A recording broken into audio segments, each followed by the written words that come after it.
itu dikirim oleh raja dari Mesir dengan seorang dokter untuk sebagai mendampingi Kanjeng Nabi. Berbulan-bulan dokter itu makan nganggur, mangan nganggur. Dokter nanya, ya Rasulullah, wahai Nabi Muhammad, lu kapan sakitnya? Kenapa sih? Saya malu masa makan nganggur.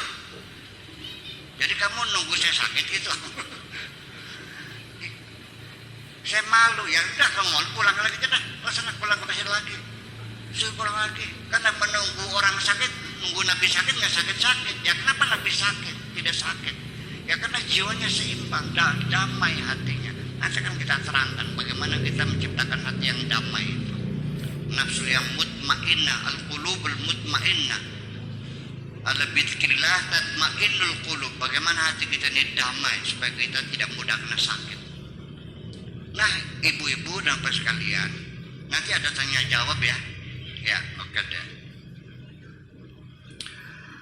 Ini dulu orang mengira bahwa antara otak dengan hati bekerja masing-masing dikiranya.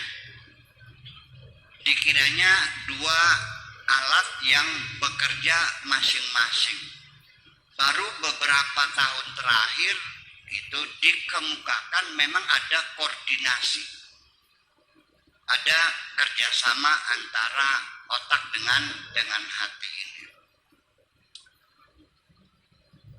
Bahkan sekarang terakhir lagi otak nanti dibagi lagi, ada bagian-bagian.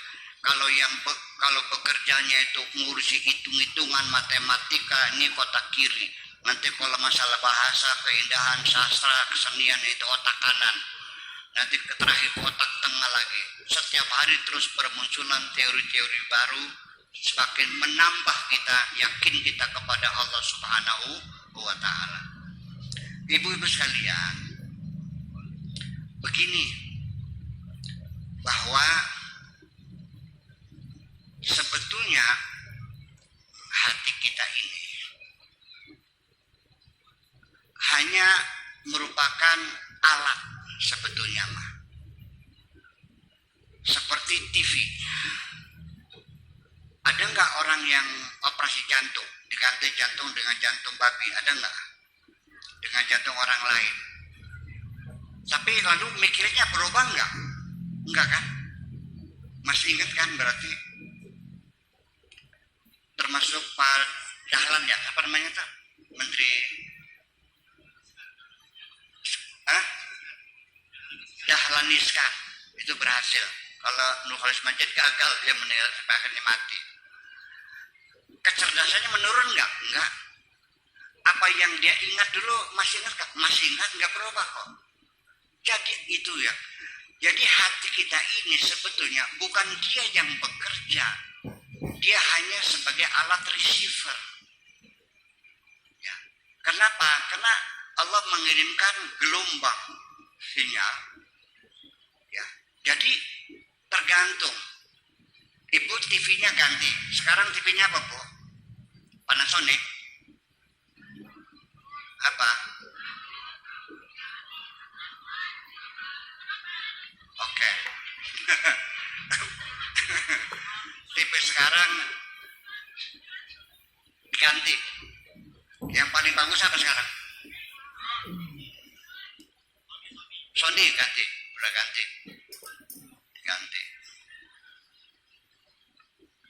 Yang blokungnya diganti, Panasonicnya diganti, ganti Sony. Nah, setelah TV ganti, disetel.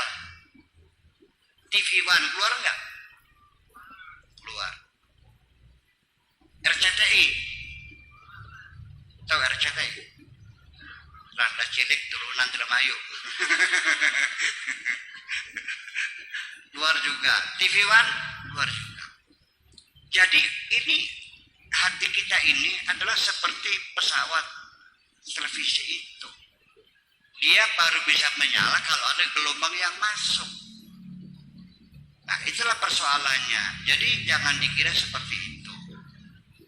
Jadi ketika Allah akan memperkenalkan kita dengan Allah, maka Allah akan kirimkan gelombang sinyal ke dalam disebut dengan al-waridat, waridat ar-rahmaniyah. Dikirimkan, nanti akan muncul di dalam hati kita keinginan, kepengen belajar benar, Pak Dede. Allah kirimkan, bus pakai gelombangnya. Lalu kita muncul keinginan pengen belajar benar. Lalu Allah kirimkan berbagai gelombang lagi yang lainnya.